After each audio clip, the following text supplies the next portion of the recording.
let's start at the beginning. Your dad, I guess, had some adventures in Alaska, because I remember you telling me that you grew up listening to stories of his adventures in Alaska. You want to tell me about that? Maybe start Mm, there. Yeah, well, when he was 17, he decided he was in Washington State. That's where he grew up. He was 17 out of high school and he wanted to have an adventure. So him and his buddies, they got a job in Alaska on a crab boat. So they were crabbing and he got appendicitis, ended up in a hospital. And he remembers to this day exactly what day Elvis Presley's birthday is because he had appendicitis in some remote Alaskan hospital listening to Elvis Presley songs on repeat. But I grew up hearing all the stories about his adventures in Alaska. He went back several times as an adult just to visit or for work. So by the time I was ready to graduate high school, I was ready for an adventure as well. And my dad and I are the dreamers. My poor mom, she wanted Alaska was not the first option for her. But no, that was where it started, was hearing all those stories and wanting to see what Alaska was all about. Now, I had the joy of meeting your dad at the Copper Basin race, Oh yeah. and I promised that I would keep him updated with text messages of how you were doing as you went. But we'll get to that a little bit later. So you came to Alaska, but you came to Alaska for adventure, but not specifically for mushing. So tell me how you kind of stumbled into mushing and how you found it, or maybe how it found you. Well, I'd never been dog bushing ever in my life, but I've always loved snow. That was something I always look forward to. I love the winter sports. And I was homeschooled growing up. So a big thing of our lives was always adventuring, exploring the mountains, being active outside. So that was also leading up to going to Alaska, along with dad's stories. But it never really dawned upon me until my family and I were watching a Disney film called Eight Below. Mm-hmm. And I saw that film. It's a film with Paul Walker, who's an explorer researcher in Antarctica. And as a mode of transportation, researchers, they use sled dogs. And I saw that. It was a scene of sled dogs traversing a beautiful icy plain. And I said out loud, gee, I wish I could do that. And dad said, well, what's stopping you?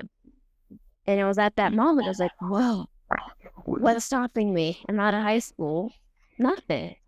So at this point, Iditarod was pretty synonymous with Alaska to me at this point because Mm-hmm. Alaska and Iditarod hand in hand.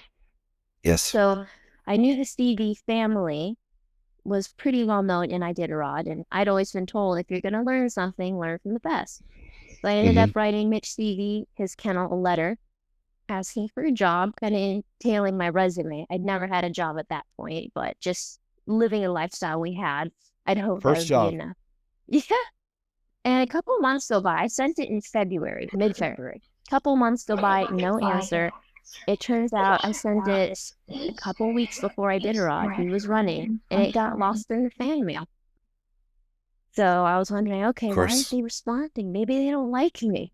I wrote them an email, which I probably could have done to begin with, and Yeah. ended up getting a reply from his son Danny. And after a good conversation, they said tickets are cheaper if you buy them early. So bought some tickets to Alaska, That's awesome. and that's where it started. And so you started working for the CVs.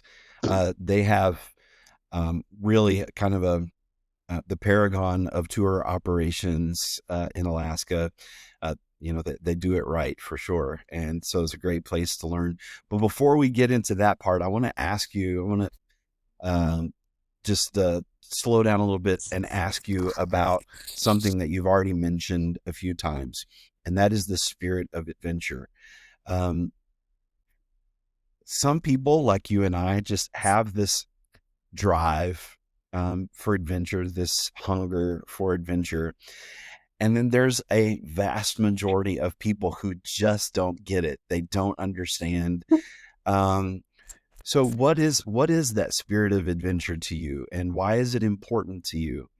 And, I was talking to my wife before I got on the, before I got on this podcast with you. And she said, I want to know how she became so epic so young. And so maybe you can just talk about what that drive is to you, what it means to you, and where it comes from. A lot of it comes from my upbringing. Like, again, I don't want to repeat it too much, but I was homeschooled, and having that relationship with my family and our lifestyle, having the freedom to just pursue an adventure whenever we pleased, and always being encouraged by my parents, like trying to make sure everything's the right decision. But if you truly believe in your heart and in God that it's a right decision, then to pursue that with true belief that you can do pretty much anything that you want to.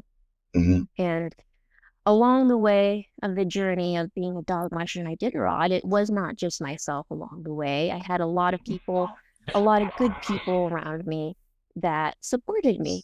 My family, my boyfriend, and of course the CDs. They were incredibly gracious in accepting me into their kennel to begin with. And along the entire journey, they were always there as mentors, as guides, and as just friends. But just in general, I have a great desire to be challenged, and I think being alone in the wilderness with a team of dogs is the epitome of being close to God, being close to nature, and just having a kindred spirit relationship with those dogs. And that makes whatever you see out there, the mountains, the sunset, the sunrise, the aurora borealis, it just makes it that more special. Yeah. Yeah. And I think that's really what it comes down to. I call it, I'm a lot older than you, so I've spent some time writing and reflecting on this. I call it the primal trinity, where you're with the creator in creation. So it's man communing with God through the things that God has made, being out there in that. I believe that, not to get too super spiritual here, but I believe that, for example, getting together with fellow believers and encouraging one another, going to church, that kind of thing, all of that's very important. But as far as your individual spiritual growth and development, nothing beats just that experience of communing with the creator through his creation. Absolutely. Absolutely. I think you said that very well. I can think of several scenarios in which I was either just in awe of the creation and the creator, or in just such a challenge, so cold and so miserable and so afraid, and I'm just immediately right there praying, like, help me. So either way, I still felt closer there. Yeah. And isn't it amazing how in those moments you feel the cold, the intense cold, or you feel the extreme danger of maybe the, ground gale force blizzard that you're standing in with your dog team. But when you look back on it, you don't remember the cold, and you don't are you the same way? Like, I just remember, that it was epic and it was exciting and I felt very alive, but I don't ever remember, feeling cold. You feel cold in the moment, but in retrospect, I never remember that. Does that make sense to you? It does. Actually, a couple years ago, I recall you mentioning to me, you said mushing is more fun in retrospect. And I was like, wait, that's so true. Mushing is extremely fun in the moment, unless you're going through a challenge, of course, but in retrospect, it's all almost fun. It's all fun. You forget the pain, you forget the cold, you forget the fear you had at the moment. In fact, that fear becomes more of a victory to you that you made it through it. And yes, I think that summarizes it quite well. Yeah, I mean, I have experienced some of the extremes that you have experienced, and so I get it. But so many people, first of all, they don't get it because they've not been where you've been and they've not done what you've done. But if they could, they would be saying, "Why? That's crazy. That's insane." Um, I've and asked what would myself be your that sometimes too. what is your answer to the question when you ask yourself that? It's a hard question to answer. It's it goes back to that spirit of adventure, I think, because as Mhm. I almost want to answer that with a question. Like if I would say to someone, if you think that that is insane, so cold, so hard, just think of the what reward must be so great to compensate going through freezing at Mhm. -40. Well, Yeah. maybe it's going down the trail, and it'd be hard to explain unless someone's been on a dog sled, but just going down the trail, middle of the night, and it's maybe -20, so the snow's perfect, and you can see the frosties coming off your dogs, and you stop to set your hook, and you walk up there to say hello. And their big eyes are just looking at you in adoration. Like they've got the most beautiful Alaska around you, maybe the Aurora Borealis, but they're looking at Mhm. you. They want some pets, their tails are wagging, and you bring out the little snacks and they just go wild. It's moments like that, or just when you're out on the trail and the sun comes up after a whole night of darkness and being cold, and you see that sunrise, and that sunrise is put there just for you. Mhm. That and the other people involved, like the other mushers, or on a race, the volunteers, the veterinarians, the locals, and during tours, meeting the tourists that come from all parts of the world to be fascinated by a sport they don't know much of, but they want to know more. All of Mhm. that combined makes me just adore that world. Absolutely. Yeah. Well, so when you went to Alaska, you went because when you decided to move to Alaska and took the job with the CVs, you did that because you wanted to explore mushing. Did you have in your mind at that moment running the Iditarod, or were you just going to work with sled dogs? I went through a couple phases. On the flight up, my brain was, I'm going to do Iditarod. I'd never been on a dog sled. And then I started training with a CV kennel. It hit winter, and that's when I started realizing this is a lot more difficult than a Disney film. So I went through a big phase where I knew I needed to know more about the dogs. I was content just to go on training runs because I was nowhere near the thought process, the ability to consider running 1,000-mile race. To me, 150-mile series was the big thing. And Mhm. then I about had a heart attack when I was signing up for the 300-mile race, Yeah. which all those things were stepping stones on the way to Iditarod. But it wasn't until I believe my third season, and you were there. It was that winter, and you probably will get into it in a little more detail. But the Copper Basin, Mitch called me up and asked me if I'd run the Copper Yeah. Basin as my first race, which, as you know, the Copper Basin is the Epic. it's epic. It's The known as epic. toughest the toughest 300 miles in dog sled racing anywhere in the world. Yeah. Yeah. Mm-hmm. So when he called me up and asked me if I'd run that as my first race, it was very nerve-wracking, but no way could I say no. So Yeah. 3 days before the race starts, would say, yeah, I'll run the Copper Basin. And off we went, and literally had the shakes at the start line of the Copper Basin. A mile out, just burst out crying. I'm like, oh my gosh, we're here. We did it. And that entire race was a learning experience.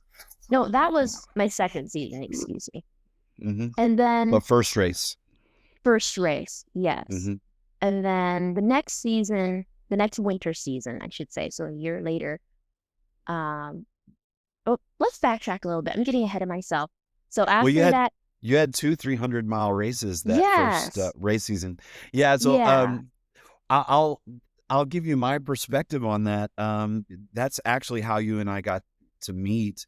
And God orders our steps. We all make plans. We all, plan our futures, but God orders our steps. And I thought I was going to Alaska to do two 300-mile qualifiers and to learn from Mitch Seavey. And I did. I learned so much. He's such a great mentor.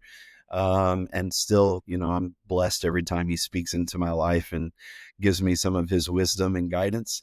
But just a couple days before I ran the Copper Basin 300, we were just doing a routine training run with the dogs, and coming down a ridge, I post holed my leg and completely destroyed my uh, ACL, tore my meniscus, and tore my quadricep, and that's when I was out, and so it was that moment where uh,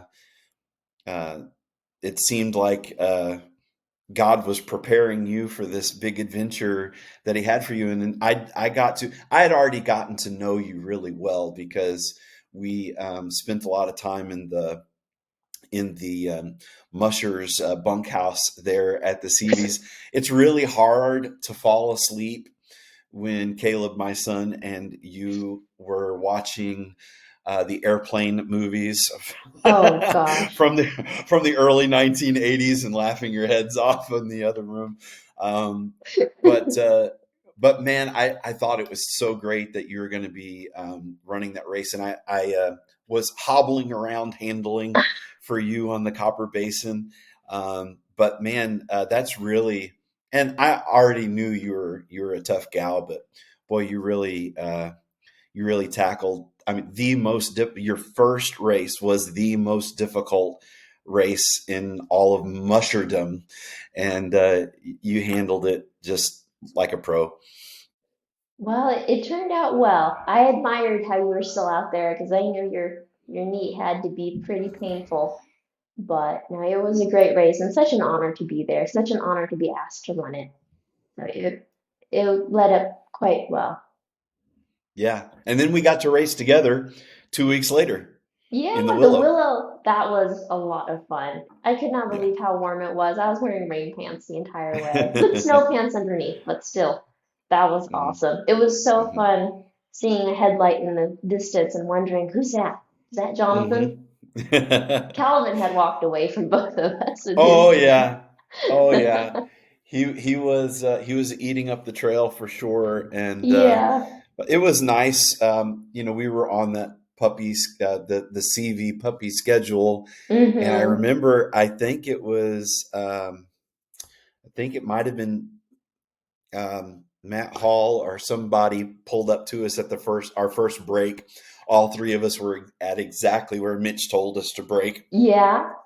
and he's mushing through us, and he goes, "Must be Mitch Seavey's teams." All three of them parked in the same spot. I That's right. remember that. I think we were supposed to camp about 30 miles out, and Yes. it Yep. was just at 30, and I kept looking around. I was like, I don't see anybody. I should stop, but let me go 1 mile more. Came around a Mhm. bend, and you guys were parked right there. So I was like, just let me slide on in here. That Yeah. was fun. Yeah. We have to. You were really great about sharing your better snacks with me because I had really crappy snacks. So Well, yeah, that's a good trail partner there. You share each other's snacks. I believe you shared your tea with me a 100 miles later. I, I think so. I think so. So, what was your reaction when Mitch?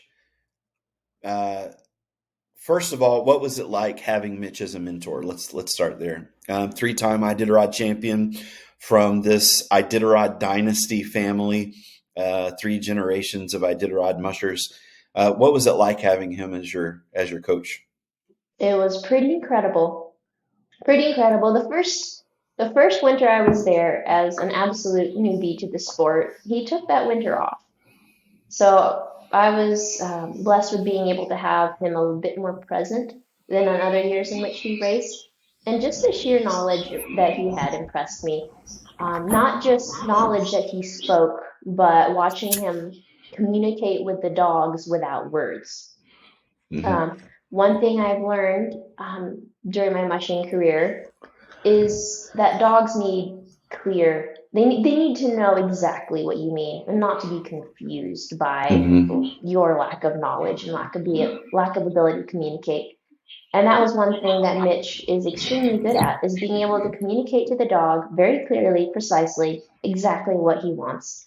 And Right. that is something that the dog just thrives upon. He knows exactly what Mitch wants and how to do it. And because of that, they have such a great relationship. And Yeah. just his thoughts on the races and when I was nervous and didn't know what to do. He's not a man of many words, as you know, Hmm. but he Hmm. would usually just say a one liner or something. I'm like, oh, Everything's okay. And just, Mhm. I need to do this and continue on. So it was pretty amazing. Yeah, and I can tell you, spending uh, lots of time with him in the checkpoints, waiting for you Mm-hmm. in the Copper Basin. That even then, which was the season before your Iditarod, he admired you greatly and your strength of character and resolve. And he was very, very impressed uh, from that first race. Your iron will, if I can borrow that phrase. Well, that is wonderful to hear. I didn't know that. Yeah, oh yeah, um, no, he was so impressed. Every checkpoint you came into, he would, and like you said, he is a man of very few words. I think uh, during the time I was there with you and him, I think he gave me, and they were compliments to me because they were coming from him, and he's not one to dole out a lot of compliments, but he said just a couple things that just made me feel like I was, on cloud nine because, he had said something favorable about, what I was doing. And so that meant a lot. So I can understand that. So hmm how did you feel when he said, "Hey, do you want to run the Iditarod?" Let's fast forward to that. Like, are you ready to do this? Do you want to do this? Like what went through hmm your mind? Well, so running leading up to that point, it was those two races I did that winter that you were there, the Copper Basin and the Willow, that really changed my perspective on racing. Up to Hmm. that point, it mainly been running the training trails at home, doing long distance series or mid distance series, and that was incredible. But doing those races opened my mind to many other possibilities. And at that point, I started to consider Iditarod again. It was like Hmm. that learning to run new trails, meeting new people, just the race environment. And like you said, we were on the puppy schedule, so we weren't racing to win, just to train the puppies. But the race environment was incredible. So at that point, that was when the seed of Iditarod got planted and it started to mull around in my brain a little bit. And then watching the start of Iditarod that year, and watching the musher come home, that's when it all started to grow more. But it was a couple months process, and it wasn't until July of that year I'd been thinking about it some more. Iditarod put out a video on Instagram, and it was of a team winding its way through the tundra, a drone shot, and it was dusk, and it had that beautiful little pink alpenglow. And at that moment, I was just struck. It was like, I'm running Iditarod. And it wasn't even a question. It was like, I want to be there. I'm doing that. And of Hmm. course, the first question is to ask Mitch. So I called Mitch up, or I think I texted him and said, hey, can we have a talk? So I went over to his house and we had a nice sit down. And I told him, well, Mitch, I'd love to run the Iditarod if that's something that you'd consider with your dogs. And I don't know quite how to get there. And that's where he took over the conversation and brought up the idea of running the puppy team, the 2-year-olds. That you had And raised, not yeah, you exclusively, but you had worked with them and trained with them. well, a special thing about these 2-year-olds that I ended up running in Iditarod were these 2-year-olds were the offspring of the puppies, the 1-year-olds I trained the first year I got there. So it was like having the little grandbabies to train, and that was pretty special.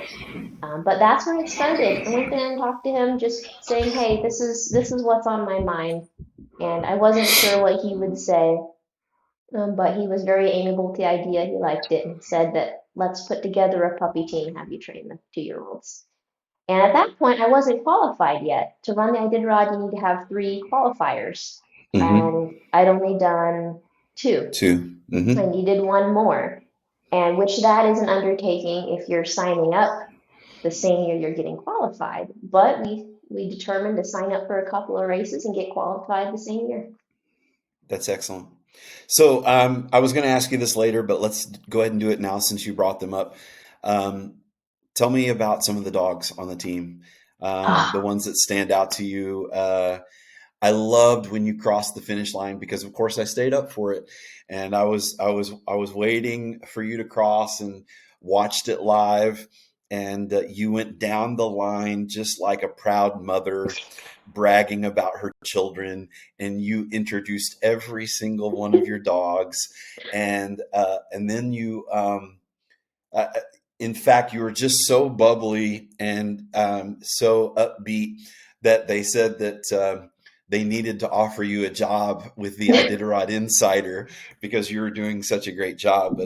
But tell me something about your dogs and the ones that you got to see them grow up. You got to train them, work with them, and then take them to the finish line. Tell me about some of Oh, well, this could get to be really long. It's hard for me to stop them. when I get started. But I'll start with the older ones. We have Bedlam. He was not one I trained as a puppy. He was one of the adults when I got to the kennel already. Bedlam and Nero. And both of those dogs are about 6 years old right now, I believe. And those two dogs were incredible. Like I heard that you're gonna want a couple adult dogs on that trail for those moments that the puppies don't exactly Hmm. know what to do. Hmm. Bedlam and Nero saved the day a couple times, especially Bedlam when we were going across the open sea ice. Bedlam really stepped up, and he thought it was a piece of cake walking across 50 miles of ice with the wind blowing in his face. Meanwhile, the Hmm. puppies had the big eyes, like, what are we doing? And then there's Astrid and Saga. They're sisters. Astrid is blue eyes and dark hair, while Saga is as orange as they come, but they're litter mates and with completely different personalities. Astrid is a feisty girl. Oh, she's feisty. You'll put a big male next to her and she'll make him cower. She is a sweet mama, but her spirit is one of the most incredible things. Like as a lead dog, she's okay. I didn't really ever want to put her in lead because she would bark her partner off the trail and lead the team into the ditch. But her spirit, she always wanted to go. She always wanted to bark to go. Whenever she saw food, I had to make sure my fingers weren't close to it. She might take my fingers. And then her kids are very similar. I had Lulu, one of her daughters, beautiful blue eyes, and Lulu is, I love her. Whenever we were going across some ice, and of course, ice, I can't really control them as easily because my brake can't dig into the ice. Lulu Hmm. knew it, and she would just start barking, and she'd get the team all riled up until I'm just Yes, hanging on like a roller of coaster ride. course, right. Yeah. And then there's Prada, also Astrid's daughter. Blue eyes again, black as night, the most stunning dog. Very small, but she's such a good girl. Like she's that dog that's always there just working away, a good lead dog. And then there's Astrid's son, Rolex. You can see Astrid has a lot of kids on this team. Hmm. And Hmm. Rolex was her only boy out of that litter. And he is just a stunning dog, a great personality, a great lead dog. You can tell him to G or haw in the middle of nowhere, and boom, he's right there. That's awesome. And yeah, I at the second to last checkpoint, I was snacking him, and I didn't let go of the snack. Usually, I kind of hand it to him and then fling into his mouth. Well, I didn't fling it, and he got my thumb. But that's just amazing that they love food so much. Then there's Saga. She's just a sweetheart, an amazing leader. She was actually in lead that entire run coming into Nome, but I took her out of lead and put her in the set back, which I felt bad because that was unfair to her. She deserved to cross under that finish line, but she does not like strangers, and she would not have liked being surrounded by so many people up front, so I pulled her back. Hmm. And then there's Molly. Molly was one of the adults that she'd been with me for a couple years. And then Lena. Lena loves to scream. When she sees you, she'll just start screaming and stick her nose out. We call her Little Piggy because she has such big nostrils. But I could just keep going on. That's awesome. And I think this touches on, and please forgive me if this sounds a little bit too stereotypical, but the Iditarod mushing, not just the Iditarod, mushing is a sport where uh, women compete on an equal footing with men. I remember talking to Dee Dee Genro before the Willow, before we ran the Willow together, and she was talking about how she came down this steep ravine that's in that race, and her Mm-hmm. her sled just was destroyed by the trees she was slamming off of, and just by the time she got to the bottom of the hill, there was nothing left of her sled. And when she was telling that story, and you and her are about the same size physically, and Mm-hmm.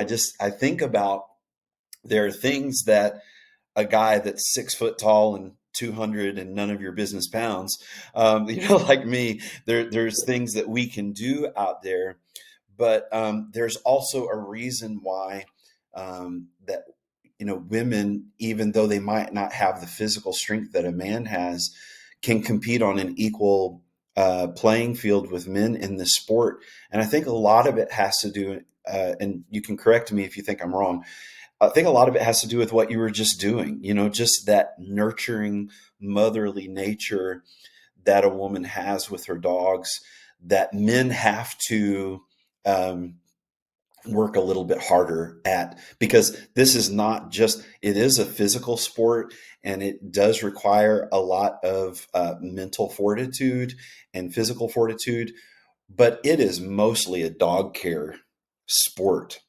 And I Mm-hmm. think, and while some, men may excel at that, I think that is something that comes a bit more naturally to the women in the sport. What do you think about that?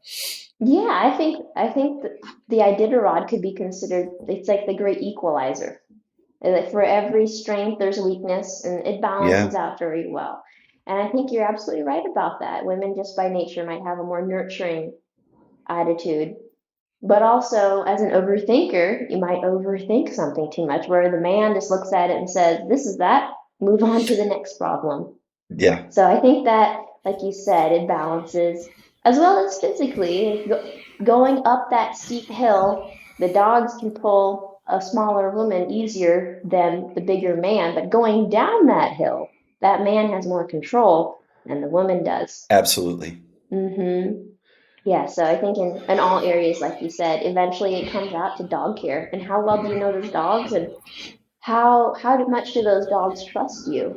Have you always Mhm, made sure that that run that you just did is something that they can do? So the word can't is never in their mindset. They always trust you to mhm. know when to stop. That's some good Mitchism, some CVism right there. You That recognize that?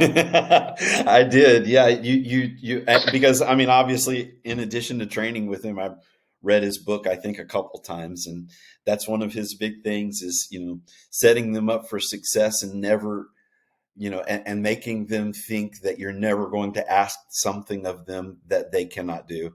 Mm-hmm, exactly. So, did And you then see that's that? Go ahead. and I feel like that responsibility, of course, is on us. But yes, well, continue. So the Iditarod, your Iditarod, tell me about it. Tell me about the highlights. First of all, let me ask this. And you can say whatever you want, but I'll give you some leading questions. What did you experience in the Iditarod that you were not prepared for? Oh, well, even before I got on the runners, like the whole meet and greet in Anchorage, where the mushers meet all the people that come in for autographs, that was something I did not expect. I expected me to be in a dark little corner and a dark little corner is exactly what I envisioned in my brain, and have some people trickle in, and some might come say hi to me. But no, it was a massive room with mushers all at little tables throughout the room. They opened the doors. It was like the floodgates opening. And it was an incredible moment of realizing how many people are touched by this race. Just the kids, the adults coming up, asking questions, loving to say hi and relate where are they from. I just love meeting all those people, which is odd because I consider myself an introvert. But in the dog mushing setting, I just love meeting people who want to know about Hmm. dogs. And Hmm. then there was the banquet after that, massive room, probably almost 1,000 people. It was pretty incredible where they drew the bib numbers. And you get to sit at a table with some folks that paid to come to the banquet and sit with a musher. And it was a wonderful table of mostly ladies and my boyfriend and I think one other gentleman. And it was just a wonderful evening of having conversation. And some of those ladies I'm still in contact with. And then the next day was the ceremonial start, which was just incredible parking in downtown Anchorage. and having people start to line the streets. And my dad, who I say he helped start this journey and encouraged me along the way and would listen to me on late night talks. So I was like, oh, this happened and this happened. And I just rattle off my day. He was able to be the one on the tag sled behind my sled. Oh, So that was wow. very special. That is. My brother and his girlfriend were there, so my entire family was there. And my brother actually helped run the team up to the start line. And my friend Sybil rode my sled up to the start line, and I ran with my dogs up to the start. And then we just took off down the trail. Had an amazing woman in the basket as my Iditar rider, and it was a lot of fun. And I was not as nervous as I thought I'd be. I was a little bit nervous, especially considering because I'd never had a tag sled behind my sled. That was not something we rehearsed, which probably would have been a good idea. But we took a few turns. We dumped on one, which we flipped over, and my I did a rider lost her phone, so Oh, we had to keep going a little ways, stop, and she went back and found it. Thankfully, no, actually, she couldn't find it. She couldn't find it, so she hopped back in her sled, and we took off down the trail. Turns out later they went back with their iPhone, find your iPhone, and found it. yeah. But there were so many people there. It was so much fun holding out your hands, trying to touch everyone's hands. I got handed a beer. I don't drink beer, so I just put it in the sled. The hot dog I took though, two hot Yes, dogs. yes. That was an amazing race. And then the next day we went to Willow that evening, and that was where the restart was, the actual start of the race. And it was the most amazing start to a race because there was zero nervousness. And I expected myself to have the most unsettled stomach, to be extremely nervous, but that day was just absolute calm and peace.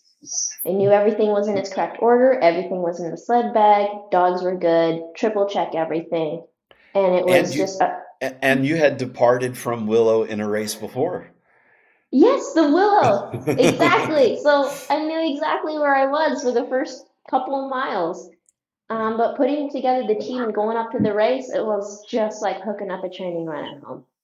I was just happy to be there. It was not a time for nervousness. It was like, I'm here because of the dogs, the training, and great blessings. It's time to enjoy this and not be nervous or scared. All right, all right, all right. I have to ask. So, look, you say this is not a time to be nervous and this and that, but and I know that you had like 3 years under your belt at this point. But It's come not on, much, though, considering the you mushing world. you are this tiny little petite thing, and you are fearless. Like, where does that come from? I'm not fearless all the time. I'm not. I experience great fear sometimes. Um, but in that scenario, it was in just in that moment, I had perfect peace, and I was just thanking God how blessed I was to be there with the people I loved, with the dogs I cared about, on this dream of an adventure that people read about and couldn't even fathom doing. Yeah, I do experience great fear, but in that moment, there was no fear, and that was the most amazing feeling. awesome. So, let's talk about some of those fearful moments then. What was share with me what was the most intense or dramatic moment for you on the Iditarod? Well, I think there were, well, for intense as in challenging, there were two moments that immediately comes to mind. The first one was only 3 runs in, and at this point, 3/4 of my team were not hooked up to their tow lines Mhm. because they were still so powerful and I wouldn't be able to stop them if I hooked them all up. So they were just Right. running alongside the line with a neckline. And I recall I said Bedlam saved the day on the ice. Well, there's a reason why Bedlam wasn't put in the lead until that ice. I had put him in the lead on the third run, leaving Yentna, or it might have been Squentna. No, it was Squentna, the second checkpoint, my third run. And the trail obviously goes straight, but Bedlam looked off to the right at another trail and he said, let's go over there. I couldn't Mm-hmm. stop him, and there was a massive stump, like one of those stumps an excavator might have pulled out of the ground, left the root system hanging out. We Mm-hmm. got wrapped around that stump, and my brakes were not touching the snow. We're just a beautiful team wrapped completely around a stump. and I did not know what to do. It was like, I can't get off my sled. We're not going anywhere right now because my sled is literally getting trapped with the root system. But thankfully, we were just 100 yards from the checkpoint. Like this literally was out of that checkpoint. And at that point in my mind, I was thinking, oh my gosh, this is happening. The third run out. What's the rest of the race going to be like? But the veterinarians, they ran over and they're like, how can we help? So they stood on the sled and I pulled my team around, unhooked their tugs, more tugs, so they didn't have power. And then we kind of just in a big old tangle limped down the trail until I could stop and straighten them out. But that moment, like the dogs are having a blast, but it Oh was a yeah. shock. It was a shock, like, whoa, they are so powerful and there's so much of the race left. And this is the third run. What else is going to happen? Hmm. But after we got that all sorted out, it was a great run. Next was Finger Lake. Finger Lake was warm. It was beautiful coming into Finger Lake, seeing planes landing. I was like, whoa, this is the ultimate Alaska. We took off out of Finger Lake, and at that point, I heard that Dallas had shot a moose, and I knew it was on that Hmm. run. And I That's was right. wondering, what in the world am I going to see out here? And the only time I did see the moose was on the trail. Dogs came around a corner and they started doing that little light hop and ears up, like they know Hmm. something's there. And the poor moose was just lying on the side of the trail. We passed it, no big Mean adventure. old Dallas. He's so mean. Oh, Dallas protecting his dogs. Yeah, right. How dare he? Yes. So, now that situation turned out okay. But we Yeah. continued down the trail, and then I believe the next stop was going to be Rainy Pass. And you would have thought that I would have figured out where the big five challenges were on the race, but I didn't know the happy steps were on between Finger Lake and Rainy Pass until I got to Rainy Pass, which it was a beautiful run, but it was in the dead of night, and I still have that little feeling like kind of wish I could have seen that in the daytime. Hmm. But Hmm. came into Rainy Pass, the dogs were just raving to eat, and some of the Iditarod Insider folks came over to do a little interview, and that's when I asked how were the happy steps, and I realized, oh, those are the happy steps, Hmm. which are characterized by sharp 90-degree turns and downward Yes. plunges, Yes. and it was pretty cool to realize, okay, we're through the happy steps. Did not realize those were the happy steps. They were challenging, but not too big a deal. Which, not to sound like it wasn't a big deal, but I think the trail was better for me after the other teams had kind of carved a better path Yeah. through it. Yeah. Yeah. Um, but then, let's see, the next moment, the biggest next moment that I can recall when it comes to challenging I think it was past Kobuk or Kaltag. I still don't remember. It was one of the coastal Sure. towns far into the race.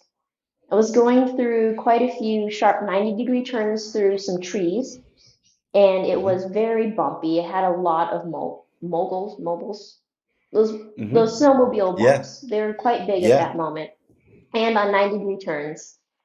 And my sled, we were going up and around a corner, and it was so slow that you can't drift it. And my sled tipped Yes. over, and I flopped over. And my first thought, of course, was always to get on top and ride it like a surfboard. But in this scenario, my leg got completely trapped under the sled. So Hmm. I'm holding on to the handlebars, one hand on the handlebars, one hand, my seat is facing me right now. And I put one Yes. hand on the top side, one hand on the handlebars, one leg is completely under the sled. And I'm just thinking, if these dogs, they feel any sense of emergency, they're going to just speed up and go crazy. At this point, they had settled into a really nice pace and trot. So I waited Hmm. until there was a next turn, and I wedged my body and the sled up to the turn and just said, easy, whoa, just very calm, hopefully calm. Like, I'm sure it wasn't as yeah. calm as They're that. like, oh, okay, we're making a stop. Exactly, like, okay, are we gonna get snacks? So they stopped, and I righted the sled and hopped onto it as they felt the release and pressure and took off. So that moment was probably the one single moment where I was like, this might not be good. This might be bad. Hmm. But Hmm. that was probably the biggest moment of danger in my mind. Well, that's exactly what took me out of the copper basin training was having my leg caught under the tail dragger, but we were going, Yeah, and but the bad thing was we were going downhill instead of uphill, because if we were going uphill, I'm so big, they would have just stopped. But that was we a were flying downhill, and yeah, we were that flying was downhill an when I caught. Go ahead, sorry, I you were think we're saying. out of sync. You first. No, I was just saying that was that having your leg caught underneath the sled can be a really, really dangerous thing. Yes. Yes. No, that was I know the turn that you're speaking of on which you had your adventure or misadventure. And that is a very challenging turn to take, especially going downhill. Like I envision myself taking that in my mind. I'm just going flipping down the hill. So, what about memorable moments? I remember you described shortly after the race, you described one to me, but I don't want to limit you by bringing that one up. But what was one of the most magical moments for you on the trail? There were a lot. It's very hard to leave that to a couple stories. The first one was just the first one. Just a magical moment of just being out on the trail, seeing so many snowmobiles out for 30 miles coming to say hi. One guy yelled, "Hey, are you hungry?" And I said, "Yeah." So he ran up with a bowl of chili. So I was eating Nice, chili going down the trail. Um, nice. and then every run was like an adventure, a new adventure. Like every run was memorable. I feel like that race, I got really tired sometimes, but it wasn't as controlling as, say, on a training run at home, because that tiredness was combated with the excitement of the next mile. Sure. Yes, Yeah. of what's around the corner. But specific moments that stand out further down the race when we reached the coast, it was Unalakleet. Hopefully I pronounced that right. Calvin, Doherty, and I were running together at that point. Not on purpose, just we happened to be at the same place. We're from the same kennel, so it was a happy coincidence. Mm. We're going down the trail. We climb up a mountain. My girls, so I had 16 dogs that I started out with. I'd sent a couple home at this point, but 12 of those 16 dogs were females. Seven out of Mhm. 12 of those dogs came into heat on that race. So, Isn't so it that's quite a wonderful? few. It's amazing. Well, I had a mostly female team, so it didn't affect me too much. I just put the boys in the back and let them chase the girls. But Hmm. Calvin had an all male team. So we're Hmm. going up this trail, up a steep mountain, and um, my girls are being a little bit slower than his boys. So I was like, "Hey, why don't you pass?" He's like, "Good." So he starts passing. His boys start flirting with my girls. The whole Oh yeah. his team wants to turn around and say hello. So we just stop. I unhooked a couple of my dogs, so they're just rolling around in the snow, having fun, and we're just laughing, untangling our dogs. And some of his best leaders were just going girl crazy. My Oh girls yeah. could care less about the boys, they just wanted to eat snow. And it was this scene, sunrise, the beautiful pink sky. We're on the top of this mob looking out on just mountains dropping away from us, untangling our dogs. And it was hilarious. We're just laughing. And if you're gonna have that happen, why not? It's best that it happens with a teammate, right? Exactly. And none of the dogs, of course, there was no danger for the dogs, but it was just funny. And then the next amazing moment was just after that. I told Calvin just to leave. I was going to let my dogs stay tangled there on a tree a little bit, and then just once he's gone, Hmm. then I can get my team on the trail again. But it was about 10 minutes later, after winding through this mountain, we come out on the other side, and I saw the coast, and it was just like a Hmm. frozen ocean. And I could see Calvin way down below. His team was winding down onto the sea Hmm. ice, and it was just the most amazing sight. And we made it to Shaktoolik that evening, and it was just so cool. I'd never been on that much of ice with nothing else around you.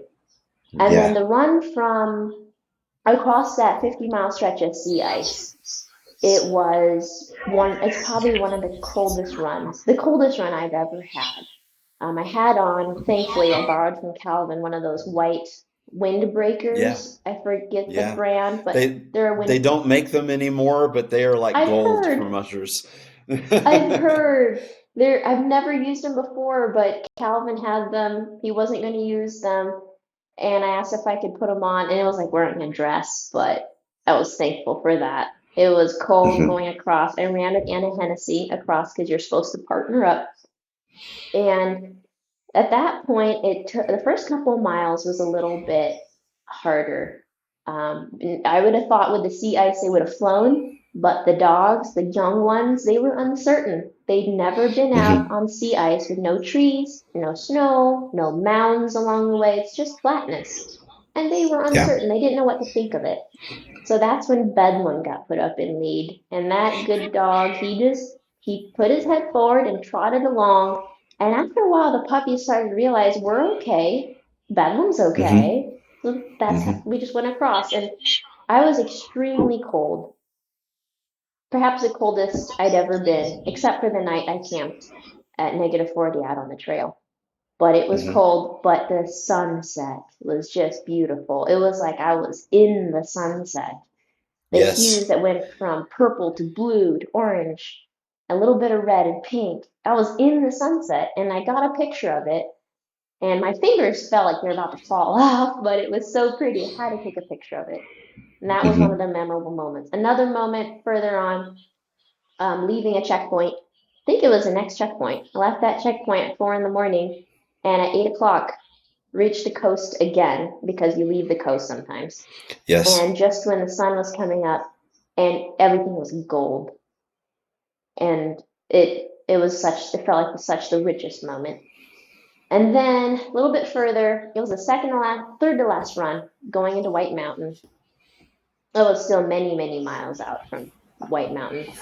And I looked off to the right because I'm just bouncing down the trail, enjoying the view, wearing my massive white windbreaker, thinking about which snack I would be willing to eat to take my hands out of my mittens. And I look over to the Mhm. right and I see a dot. It was an animal, but I couldn't tell what it was. So I took out my phone and I zoomed in and I could tell, like, oh, that's a moose in a trough. I thought it was a wolf because it was my view Mhm. of it was half cut.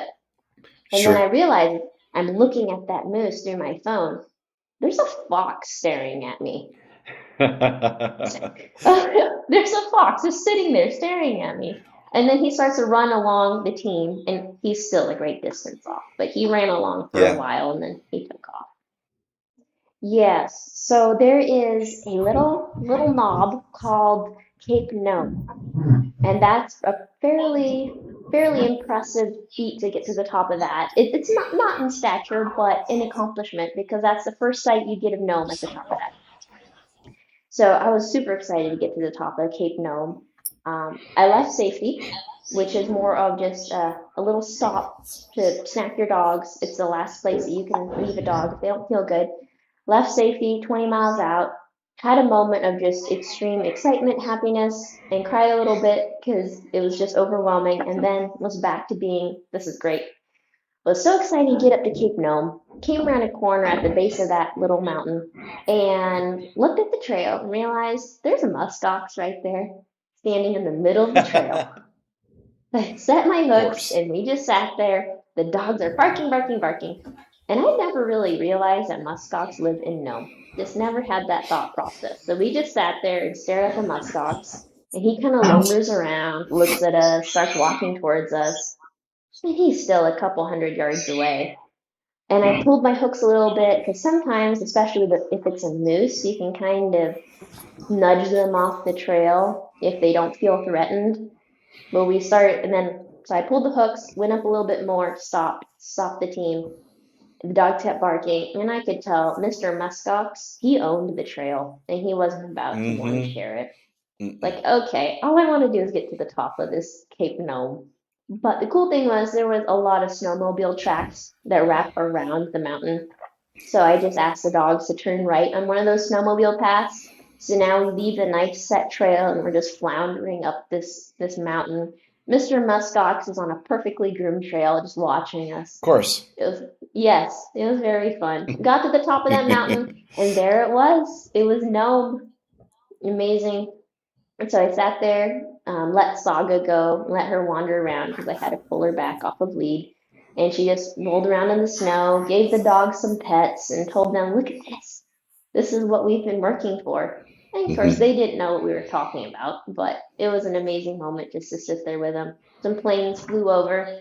Whenever planes fly over, I hold out my arms and do this. And on the dog sled, like at the start of the race, I'd do that, and the planes flying over, they would start waggling their wings. I did Hmm. that to a few, and then it's like, okay, That's let's cute. finish this.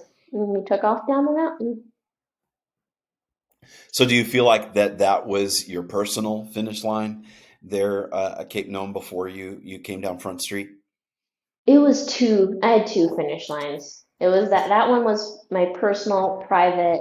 That finish line was for the Hmm. dogs, really. Because at the finish line in Hmm. Nome, Yes. you can talk about them, you can give them a few pets, but there's not a massive amount of time to just sit there, turn them loose, and hang out with them and just look around and feel what you've done.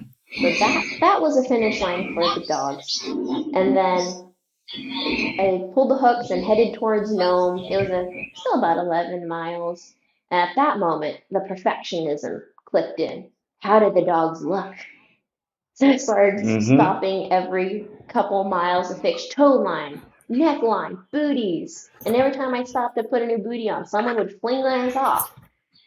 So everyone at home was wondering, is everything okay? Because they could see my Yeah. tracker that I was stopping so much. And of course, I'm hearing about this later, but they were hoping everything's okay.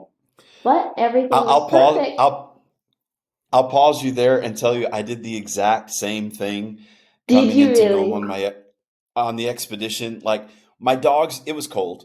My dogs didn't need their coats, but I knew Mm-hmm. there was going to be camera people there, and it was the end of the expedition, so they were going to be, filming me crossing into Nome on Front Street. So I stopped the team, put the coats on the team, and Yeah. then I started mushing, and then I was like, this is so stupid. My dogs don't need these coats. They don't like the coats. They don't want the coats. I'm putting I'm putting them on just to for like the pretense so that, so I stopped Yeah. again, took the coats off the You dogs. took them Six off.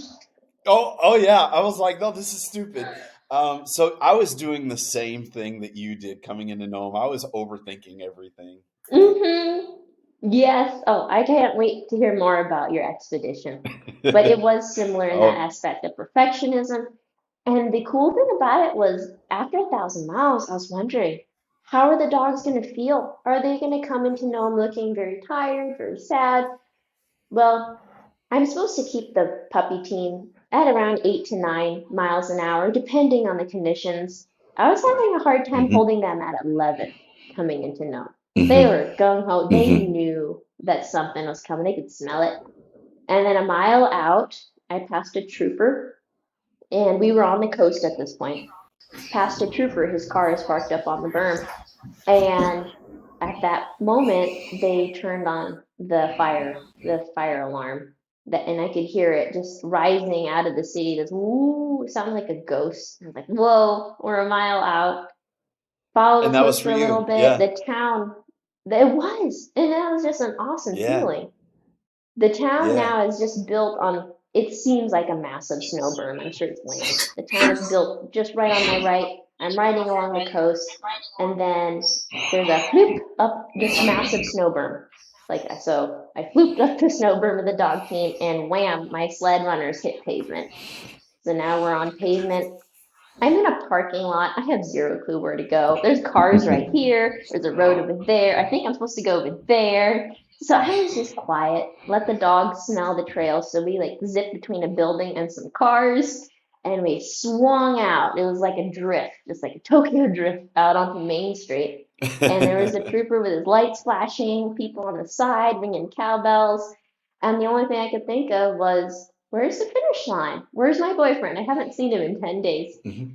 And we get closer to the finish line. Still can't see it. The trooper's vehicle pulls to the side, and it was like a great reveal in a movie. There it was, the finish line, a little Mhm. ramp, and the dogs trotted right up to it. Stop, put the hooks in. Everyone was there. The CVs, my boyfriend, the amazing announcer who was so much fun to talk to, and I think I stole her microphone a little bit later. You did. You And stole the the show. You dog stole the show. and the dogs were just standing there, happy as clams. I think Lulu started picking her booties off, but they looked good. Like at that moment, I had such immense pride looking at the dogs, knowing everyone was looking at them, knowing they did well Hmm. and they looked good. What did you learn about what did you learn about Laura? Uh, not only on the Iditarod, but during this couple of years you spent mushing. What did you learn about yourself? Oh, there was a big change in Laura. She grew up a lot. I Hmm. was Miss Homeschool, little Miss Homeschool girl goes to the big world in the first year in a good way. But I got a lot of lessons on just life and learning not to quit. And even though you might be cold, you take care of the dogs first, you take care of them, they take care of you. So, and just in general, I grew up a lot those first couple years. And then, especially on the races, the qualifying races that I did the year I ran Iditarod, those I learned a lot more to enjoy the moment, not to overstress, and by doing that, I can take better care of myself. Therefore, I can take better care of the dogs. The year that I ran the races that you were there, I stressed far too much, and I actually barely ate on both of those races. I think I ate Hmm. part of an apple on the carb basis. So that and just feeling a lot more confident in my ability to exist because I realized that Hmm.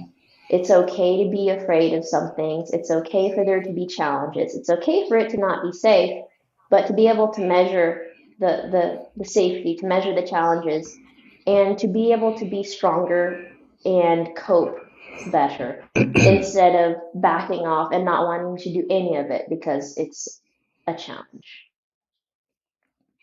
So, what would you say to this is your stereotypical interview question now? What would you say to young girls that are considering adventure and maybe feeling a little reticent to step out? Like, what would be your counsel and advice to girls who were where you were before you left Washington? I would say follow your bliss. That's what my dad told me. If it's the right decision and the right choice, then I would say to just have confidence and faith and go do it. You can always come back and say, I did it and I didn't like it, or you can be out there and experience a world that you don't even really know exists. The world's a Hmm. beautiful place, and if it's your wish, God's will, and it's meant to be, then you don't know what might happen just from making that one little choice to hop on that plane and say, I'm going to try it out for a winter. You don't know where that's going to go. It's going to be a whole new life, new people, new experiences, and just memories that you never thought you'd ever experience. Hmm. So a lot of, and I'm wrapping up here, but a lot of people who, anyone who knows you, let me say it that way, anyone who knows you knows that you're an extremely positive person. And and I think, and I want you to speak to how your faith uh, um, fuels that positivity. We both share a faith in God. I'm not always as positive as you are, and maybe life has got me a little bit more jaded. But it's one of the amazing things about you. So, how do you keep such a positive attitude, and what role does your faith play in that? It plays a big role. Frankly, I just find being happy a lot less energy than being unhappy. It's easier to be positive or happy in a situation. It just helps things a lot. Not that I always am, but my faith, God plays a massive role in everything. I can just think of a couple of verses in the Bible where you have faith, it's going to work out. He's going to take care of you. He'll never give you something that you can't handle by with him. You can always handle whatever he dishes out for Hmm. you. And just in awe. of being able to experience this life. So just all of that, I am extremely blessed. I have experienced so much love in my life through the people, experiences, and dogs that I feel like some folks can't really fathom. I just feel extremely blessed Mhm. as far as I've been with the experiences and just excited for what else might be in the future. Yeah. Yeah. And it's what I tell my kids, we don't all have to be ministers or, pastors or preachers or evangelists or whatever. Um, you know, uh, we can follow these passions that I think God puts in our heart. We just need to, check ourselves every once in a while and say, am I honoring God and am I bringing glory to God through the things that I'm doing? And if so, go for it. He's got your six. And Exactly. yeah, that's a great spirit to have. Yeah. So what's next? So I say what's next before you answer that. You just starred in the new uh, uh, action version of How to Train a Dragon. I don't For those recall. who getting the paycheck for starring in that. No, it's like she's like your twin. She that in How to Train a Dragon, the actress that played that role I've this seen year. the trailers. I'm super excited. So no spoilers because I haven't watched it yet, but I'm No, super excited to watch it. I don't well, I'll tell you recall that filming it, but I'll take the paycheck and the if dragon. you've seen the animation, you won't be surprised. It's exactly the animation, just live action version. But so you're not mushing. Do you see mushing again in your future, or what Oh does that look like? yes. Yes, I see mushing again. I'm not sure if I'd ever do it again, like full time, devoting the entire winter and summer to it. But mushing will always be a part of me. I have some very dear friends that are still competitively mushing that I would just love to do some races with them, help them train their dogs. So yes, mushing is definitely in the future. I don't know to what extent, Awesome. so don't be expecting to see I did Rod 2026 on here. I just want to go hang out with some dogs, scratch some noses, and whisk down the trail. Does not have to be on a Sure. race. Hmm. So what is next in the immediate future? What you're an adventurer, so what are you thinking by way of adventure right now? Well, real estate is now an adventure because I know nothing about it. I feel completely Sure. out of my league. Oftentimes, I wish I could still wear my Duluth pants that have stains and dirt on them and smell like dog, but it's a whole new adventure, a whole new world. So to me, I'm getting acclimated in that. I'm in Montana, so there's a lot of adventure to have in Montana. Go to Glacier, do a lot more swimming. I miss swimming. But I also think visiting and heading back to Alaska at some point might is going to be in the future. So at this point, it's an adventure because it's unknown. That's That's awesome. okay. Hmm. That's awesome. It's really been great catching up with you, and we have to connect again soon. And if you're out in Maine during winter, you can hitch up my team and take them for a race anytime. I would And love that. yeah, that's an open invitation. We've got some races around here, and the good Lord willing, and the creek don't rise. Maybe I'll be up in Alaska too, and maybe I we'll hope so. Bring your run into each family. other. Yeah, it'd be great to see you Yeah, again. let's. And my wife is as big a fan of you as I am, and I think you're a great role model for our daughters. And just keep Oh, doing what you're doing. well, thank you. That means an incredible much because your wife is an inspiration to me. And I met your elder daughter, and I'd love to meet your younger Hmm. one someday. But it's been great catching up with you, and I've not yet heard the full, unedited version of your expedition, so I look forward to hearing about that.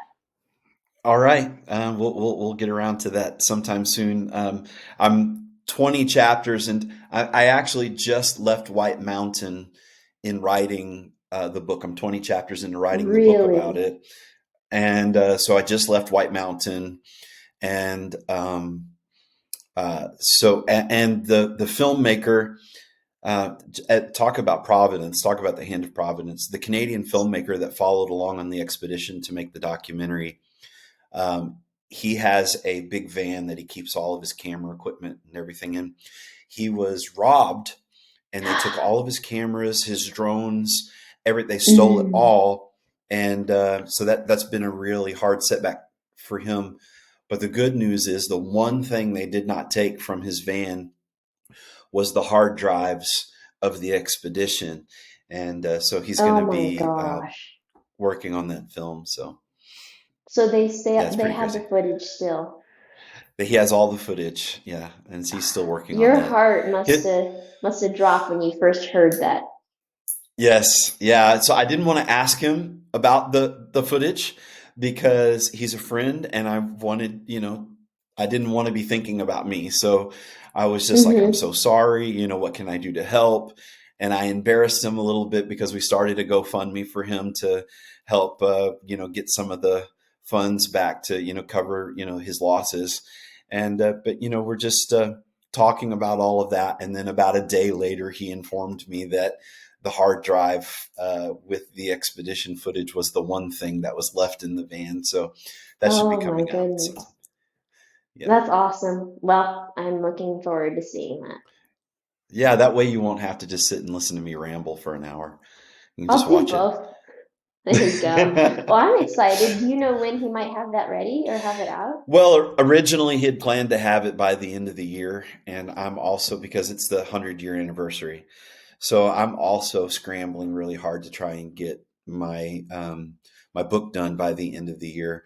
I've got some speaking engagements coming up, and this fall, and I'd love to have it done by then. Um, Mm-hmm. yeah, and I'll be doing an audiobook of it too, so that the mushers who don't read books like me and just listen to their books when they're mushing dogs will have something to listen to this winter, something new. But speaking of which, sorry to circle back, but how's the book? Oh, How's the your book. book coming along?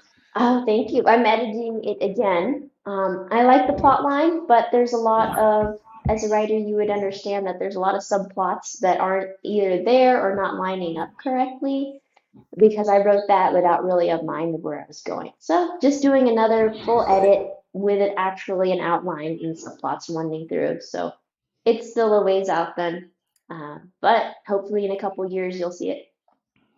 It's an art form, and but there's a craft to it as well.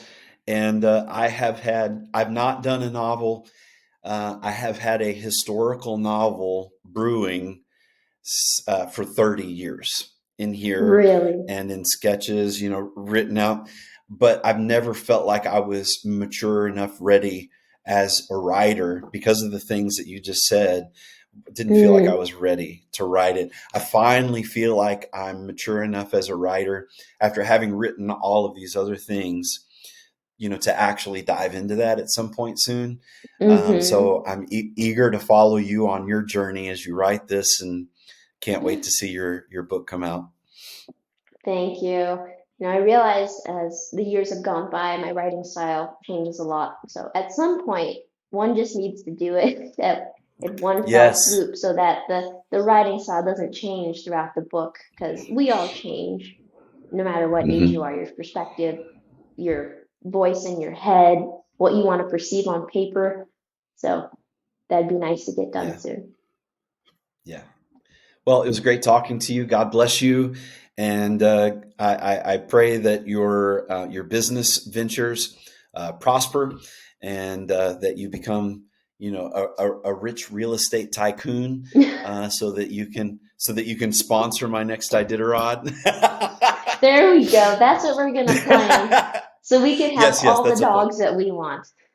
We can just have all the dogs, Just all the just dogs. all of it. I'm gonna call Mitch and buy that exact team then. That's right. I want Mitch. I Hmm. want all the dogs. Yeah. Just All all right. Well, of take care of yours. Yeah. Well, take care of yourself, and let's keep in touch. them. Will do, and thank you. It was great speaking to you. And say hi to everyone. Say hi to Tammy and the girls and everyone. So I miss you all and come visit sometime. Will do. All right. God bless. You too. Bye.